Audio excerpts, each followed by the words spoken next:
Senator, today is not a good day. Today is not a good day with respect to energy for America. Today we continue to import 70% of our fossil fuel energy. And today, this very minute, I live in ground zero where we are hemorrhaging oil into our Gulf of Mexico.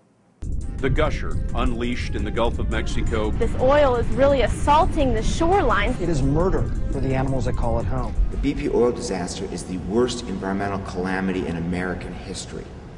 The damage is going to last for years.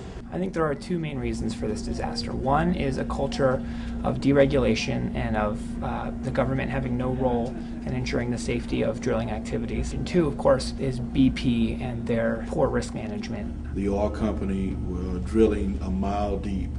We do not have a margin of error. Recent polls have shown growing support for comprehensive clean energy legislation that would safeguard oil production, cut oil use, and reduce oil pollution, including global warming pollution. So how do we go about implementing such a plan?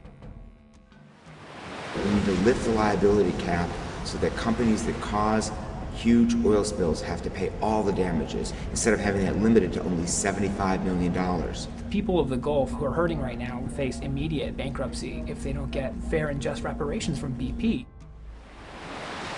Well, we've got to have strict regulations in place that are going to mandate that if they fail to meet the safety requirements, that there's a level of accountability.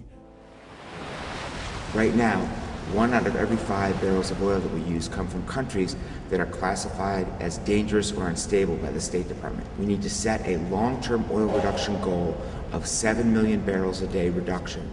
In the short term, Americans can reduce their use of oil by reducing the use of gasoline. This means biking or walking instead of driving a car, taking public transportation where that's possible, driving vehicles that get much better fuel economies. In 1987, the car of the year was the Honda CRX. It got 50 miles to the gallon. It's an internal combustion engine. You go outside, you get the little smart cars, the cute little things on the street, 41 miles to the gallon. The Prius is rated at 50 miles to the gallon. In 13 years, we have made roughly zero progress. Is it 13? That'd be 23 years. We spend $1 billion a day on imported oil. That's about $3 for every American. I have a family of 4. Try to picture yourself writing a check every single day, be it to Hugo Chavez or Ahmadinejad. No thanks, but we can implement fees on imported oil. A $2 per barrel fee would raise $9.5 billion annually, providing revenue to fund oil reduction policies. But that's not the only way to save money. There's no need to be subsidizing oil companies that made close to $1 trillion in profits over the last decade. ExxonMobil makes $1,200 a second. There is no reason why these companies can't invest in rebuilding the economy of America.